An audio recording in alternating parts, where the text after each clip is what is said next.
ایک اقلیت انسانوں کی ایسی ہوتی ہے جن کے لیے میں دو لفظ اب استعمال کر رہا ہوں، ذہین اور حساس۔ ذہین اور حساس لوگوں میں قبض اور بسط کی کیفیت، یہ مختلف سائیکلز ہیں جو آتی رہتی ہیں۔ کبھی طبیعت میں پشمردگی ہے، دل بجھا ہوا سا ہے، کچھ نا امیدی سی ہے، خود اپنے اوپر اعتماد کی کمی محسوس ہو رہی ہے، مجھ میں صلاحیت نہیں ہے، میں کچھ نہیں کر سکتا، اب تک جو کچھ کیا اس کا بھی ہے، امنگ بھی ہے، امید بھی ہے، روشن پہلو نظر آ رہے ہیں۔ قبض کی کیفیت میں تاریک پہلو نظر آتے ہیں، مایوسی کے پہلو نظر آتے ہیں، پیسیمزم کی کیفیت، اور یہ جو بسط کی کیفیت ہے اس میں روشن پہلو۔ دیکھو یہ بھی تو ہے نا، آخر یہ بھی تو ہوا ہے اور بھی ہو سکتا ہے، آخر اب تک میں نے یہ کام بھی تو کر لیا، آگے بھی مشکل آسان ہو سکتی ہے۔ یہ دو کیفیات ہیں قبض اور بسط کی، جن کو کہ صوفیاء کرام نے یہ اصطلاحات، یہ عنوان دیے، قبض اور بسط۔ جتنی انسان کے اندر حساسیت کی کیفیت زیادہ ہوگی، ذہانت زیادہ ہوگی، اتنا ہی یہ جو ویوز ہیں اس کی ایمپلیٹیوڈ زیادہ ہوتی ہے۔ کم ذہین انسان ہے، کم حساس ہے، آئیں گے تو صحیح ہے، لیکن یہ کہ وہ ویو جو ہے اس کا ایمپلیٹیوڈ جو ہے اس کے اندر اوپر اور نیچے کی کیفیت زیادہ نہیں ہوگی۔ لیکن جتنا یہ معاملہ بڑھتا ہے، یہ جو ویو ہے اس کی ایمپلیٹیوڈ بڑھتا چلا جاتا ہے۔ لیکن نارمل انسان کا معاملہ یہ ہے کہ یہ حدود کے اندر رہے، اسی کی ایک کیفیت جو ہے اب نارمل جب ہو جاتا ہے، یہی ہے جو جدید ہماری جو سائیکولوجیکل میڈیسن ہے اس میں اسے مینیکس ڈپریسو سائیکوسس کہا جاتا ہے۔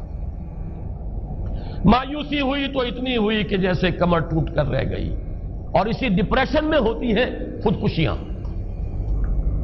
خودکشی کر جاتا ہے ڈپریشن۔ کچھ روشن پہلو نظر ہی نہیں آ رہا، کوئی امید کا پہلو نظر ہی نہیں آ رہا، کوئی صورت نظر نہیں آتی، کوئی امید بر نہیں آتی، کس طرف جاؤں، کدھر دیکھوں، کسے آواز دوں، اے ہجوم نامرادی دل بہت گھبرائے ہے۔ اور جب آدمی محسوس کرتا I can't face these realities، یہ commits suicide۔ یہ اور جب کیفیت ہوتی ہے انشراح کی تو آدمی خوب بھاگ رہا ہے، دوڑ رہا ہے، امنگ ہے، محنت ہے، دوڑ رہا ہے، امیدیں ہیں، اب ہر چیز کا روشن پہلو نظر آ رہا ہے۔ عجیب ہے یہ۔ اصل میں مجھے کچھ تجربہ بھی ہوا ہے، ہمارے خاندان میں بھی یہ مرض موجود رہا۔ میرے والد مرحوم کافی طویل عرصے اس مینیک ڈپریسو سائیکوسس کے مریض رہے۔ کچھ ہوتا ہے یہ معاملہ، ویسے بھی شاید ہمارا خاندان جو ہے اس کیٹیگری میں آتا ہے جس میں ذہانت نسبتاً کچھ زیادہ ہے، حساسیت بھی نسبتاً کچھ زیادہ ہے۔ یہ دوسری بات ہے کہ کوئی شخص جو ہے یہ فلسفے کے طور پر اختیار کر لے کہ اپنے آپ کو ڈھیٹ بنا لینا ہے، یہ فلسفہ بھی بن سکتا ہے۔ لیکن یہ ہے کہ اگر آدمی چھوڑ دے اپنی طبیعت کو تو یہ دونوں کیفیات آتی ہیں۔ انہی کیفیات میں اگر یہ جو اپورڈ اینڈ ڈاؤنورڈ موومنٹ ہے یہ ایک حد سے نکل جائے تو یہ بیماری ہے مینیک سائیکوسس، مینیک ڈپریسو سائیکوسس۔ اس میں جب آدمی ہوتا ہے وہ اپر کیفیت میں تو اس کے اندر بڑی عظیمت ہے، روشنی ہے، امید ہے، لوگوں سے گفتگو کر رہا ہے، ہنس بول رہا ہے، خوب جو ہے محفل کے اندر، اب وہ محفل میں اسے دلچسپی محسوس ہو رہی ہے اور اسے ہر چیز کا روشن پہلو نظر آ رہا ہے، خود اپنے وجود کا بھی روشن پہلو، دوسروں کے وجود کا بھی، دوسروں کی بات میں سے بھی وہ اچھا پہلو تلاش کریں گے، وہ برا پہلو تلاش نہیں کریں گے۔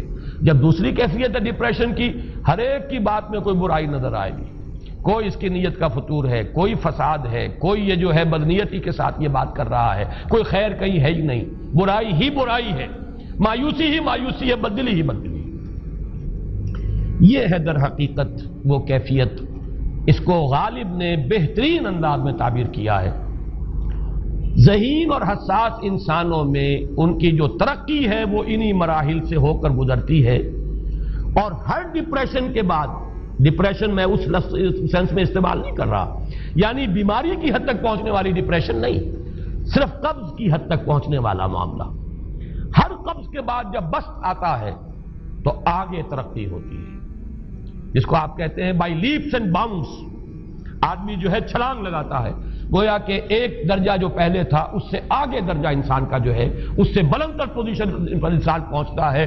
ہر قبض کے بعد جو نیا بست آتا ہے وہ ایک نئی کیفیت، نئی شان، نئی بلندی، نئی رفعت لے کر آتا ہے. اس کو غالب نے تعبیر کیا ہے بہت خوبصورت انداز ہے. رکتی ہے میری طبع تو ہوتی ہے رواں اور. یعنی شاعر بھی کبھی ایسا وقت آتا ہے شعر جو ہے وہ اس پر نازل ہی نہیں ہو رہا، شعر نہیں کہہ پا رہا، طبیعت میں رکاوٹ سی ہے، بندش سی ہو گئی ہے، کوئی کلام موضوع ہو ہی نہیں رہا. لیکن پھر جب یہ کیفیت جو ہے بدلتی ہے اور جب پھر بست کی کیفیت آتی ہے، رکتی ہے میری طبع تو ہوتی ہے رواں اور، پھر اس کے اندر ایک جولانی نئی ایک کیفیت جو ہے انشراح کی، وہ ایک بالکل نئی کیفیت، نئی شان کے ساتھ. یہ ہے وہ معاملہ جو ان آیات مبارکہ کے پس منظر میں ہے. اسی لیے اب میں آپ کو اس کا حوالہ دے رہا ہوں. تفسیر مظہری میں قاضی ثناء اللہ پانی پتی رحمت اللہ علیہ نے بہت عمدہ بات فرمائی ہے کہ حالت قبض اگر کسی شخص پر طاری ہو تو اس حال میں اکسیر کا درجہ رکھتی ہے یہ سورہ مبارکہ، اس لیے کہ یہ نازل ہوئی ہے محمد الرسول اللہ صلی اللہ علیہ وسلم پر اسی حالت قبض میں. وَالضُّحَىٰ وَاللَّيْلِ إِذَا سَجَىٰ مَا وَدَّعَكَ رَبُّكَ وَمَا قَلَىٰ وَلَلْآخِرَةُ خَيْرٌ لَكَ مِنَ الْأُولَىٰ وَلَسَوْفَ يُعْطِيكَ رَبُّكَ فَتَرْضَىٰ أَلَمْ يَجِدْكَ يَتِيمًا فَآوَىٰ وَوَجَدَكَ ضَالًّا فَهَدَىٰ وَوَجَدَكَ عَائِلًا فَأَغْنَىٰ. یہ تمام آیات اب معلوم ہوگا کہ جیسے موتی پروئے ہوئے. ایک لفظ قبض، اب اس میں جو بھی واقعاتی اور جو میں نے آپ کو روایاتی جو بھی پس منظر بیان کیا وہ بھی فٹ بیٹھ رہا ہے. وہ خودکشی کا معاملہ بھی آ گیا، اس میں فٹ بیٹھ رہا ہے کہ بخاری شریف میں روایت موجود ہے کہ حضور فرماتے ہیں کہ میری طبیعت پر اس درجے اضطراب تھا، اتنی کیفیت جو ہے میری تشویش کی تھی کہ میرے دل میں بار بار خیال آتا تھا کہ پہاڑ پر چڑھ کر اپنے آپ کو نیچے گرا دوں. یہ سارے معاملات اب آپ کو محسوس ہوگا جیسے تمام کڑیاں جو ہے وہ جڑ گئی، جیسے رات کو اب آپ اٹھ نہیں پا رہے، اضمحلال ہے، اعصابی جو ہے اعصاب اس درجے متاثر ہو چکے ہیں. صرف یہ ایک احساسات کی کیفیت نہیں ہے، آپ کی قوت فعلی جو ہے، قوت عملی، وہ بھی اس درجے متاثر ہو چکی ہے کہ کئی راتیں گزر گئی اور آپ رات کو نہیں اٹھ سکے، جس پر کہ ام جمیل کو یہ کہنے کا موقع مل گیا کہ معلوم ہوتا ہے محمد تمہارا شیطان تمہیں چھوڑ گیا. اب یہ جملہ اپنی جگہ پر اس کی کاٹ ہے یقیناً، اس سے یضیق صدرک بما یقولون، لیکن وہ کیفیت جس کی وجہ سے یہ جملہ آیا ہے اس پر نگاہ دوڑائیے، اس پر نگاہ کو مرکوز کریں گے تو معلوم ہوگا ایک لفظ قبض، یہ قبض کی ایک کیفیت تھی. اس قبضی کی کیفیت کا ایک مظہر یہ ہے کیونکہ یہ بھی تو در حقیقت قلب مبارک جو ہے محمد الرسول اللہ صلی اللہ علیہ وسلم کا، اسی پر تو وحی کا نزول ہوتا تھا.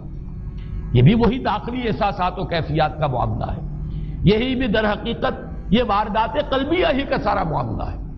اس کو آپ خارج سے تعبیر نہیں کر سکتے. نہ ابھی کوئی ایسے مصائب تھے، نہ ایسی کوئی مشکلات تھیں، نہ ابھی کوئی رد و قضا ایسی شروع ہوئی، نہ ابھی کوئی بحث و نزاع کا معاملہ ایسا ہوا، نہ کوئی ابھی کوئی فزیکل پرسیکیوشن شروع ہوئی. یہ سب داخلی ہی کیفیات ہیں اور ان داخلی کیفیات کے حوالے سے ان سورہ مبارکہ کو اگر صحیح سمجھا ہے تو صوفیہ نے سمجھا. وہ جو اقبال کا شعر ہے کہ کچھ جو سمجھا میرے شکوے کو تو رضواں سمجھا، مجھ کو جنت سے نکالا ہوا انسان سمجھا. اور کون سمجھے گا؟ وہ تو سمجھے گا کہ دکھے ہوئے وہ دل کی صدا ہے. وہ کیا ہے جو اقبال کی وہ ایک نظم ہے، پرندے کی فریاد، گانا اسے سمجھ کر خوش ہونا سننے والے. یہ تو در حقیقت ایک دکھے ہوئے دل کی صدا، فریاد یہ صدا ہے. تو یہ کیفیت جو ہے رضوان سمجھ سکا ہے جو کہ داروغہ جنت ہے، اس نے سمجھا یہ وہی آدم جو نکالا گیا تھا یہاں سے، یہ اس کی فریاد ہے. کچھ جو سمجھا میرے شکوے کو تو رضواں سمجھا، مجھ کو جنت سے نکالا ہوا انسان سمجھا. تو واقعہ یہ ہے کہ اس سورہ مبارکہ کا صحیح فہم اگر حاصل ہوا ہے وہ امام راضی کو حاصل ہو ہی نہیں سکتا. وہ عقل اور منطق کی گتھیاں سلجھانے والے آدمی ہیں، اپنی جگہ ان کی کنٹریبیوشن بہت. یہ لغت اور ادب کا کوئی خاص مسئلہ اس میں ہے ہی نہیں کہ زمخشری اس میں کوئی جولانی دکھائیں اپنی، اس میں کوئی ایسا اشکال ہے ہی نہیں، نحوی اشکال ہی نہیں. لیکن یہ واردات قلبیہ کا معاملہ ہے، احساسات باطنی کا معاملہ ہے، یہ نفسیات انسانی کا معاملہ ہے. اور اس کو وہی سمجھ سکتے ہیں کہ جو ماہرین علم نفس ہیں، اور وہ ہیں صوفیاء کرام ہمارے ہاں، جن کا وہ ذوق ہے، باطنی کیفیات و احساسات جن کا موضوع ہے کہ یہ در حقیقت حالت قبض کی کیفیت ہے.